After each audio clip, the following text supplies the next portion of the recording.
Good morning বন্ধুরা, শুভ সকাল। আজকের সকাল সকাল উঠে পড়েছি বন্ধুরা। আজকের পুকুরে জাল এসছে। গত ভিডিওতে তোমাদেরকে বলেছিলাম যে পুকুরে পাঙাশ টানা তুলবো, মাছ বিক্রি করব। তা আজকে সকালবেলা জেলেরা জাল নিয়ে চলে এসছে। মাছ তুলবো মোটামুটি 100 কিলো থেকে 150 কিলোর মধ্যে। যতটা পারবো বড় মাছগুলো তুলে দেওয়ার চেষ্টা করব।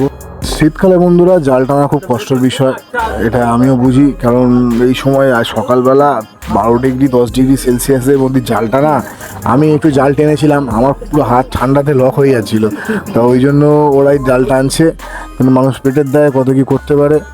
মাছ অনেক এসছে বন্ধুরা। বড় মাছগুলো সব বাছাই করে সুন্দর করে হাঁড়িতে রাখছিলাম, আর ছোটো মাছগুলো আবার ফের রিটার্ন ছেড়ে দিচ্ছিলাম। কারণ বড় মাছের দাম, ছোটো মাছটা আমি আবার ফের 3 মাস পরে যখন পুকুরটা শুকনো করবো সেইগুলো সব ছেড়ে দেবো। আর অনেক মাছও এসেছিলো, রুই কাতলা। 2 হাঁড়ি মাছ তোলা হয়ে গেছে বন্ধুরা। এবার এটাকে নিয়ে কাঁটায় যাবো। কত গিয়ে দেখো, 2 কই মাছও এসছে, বড় সাইজের কই মাছ। সাইজটা দেখো শুধু, আমার বেগদের থেকেও বড়। বুঝতে পারছো? মানে কই মাছ 2 এসছে, রেখে দিলাম। চলো কাঁটায় যাই, গিয়ে দেখি কেমন দাম যায় আজকে। আমরা কাঁটায় চলে এসেছি, জয়নপুর কাঁটায়। মাছও আসছে, মাছটা বিক্রি করি করে তোমাদেরকে ভিডিওটা দেখায় পুরো।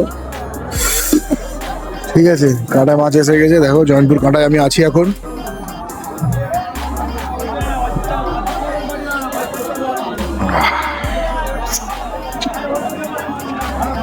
চলো মাছটা বিক্রি করে তোমাদেরকে দেখাচ্ছি বিক্রি হচ্ছে।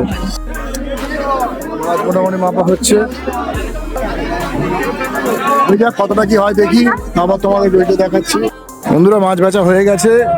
110 কিলো মতো মাছ হয়েছে। 80 টাকা 85 টাকা করে কিলো এসছে গড়ে। ওই 9,000 সামথিং টাকা বিক্রি করা হয়েছে মাছ। চলো আজকের মতো ভিডিওটা এখানে শেষ করি, বাড়ি যাই, একটুখানি রেস্ট নেবো, নিয়ে আবার দোকানে যাব। চলো টাটা।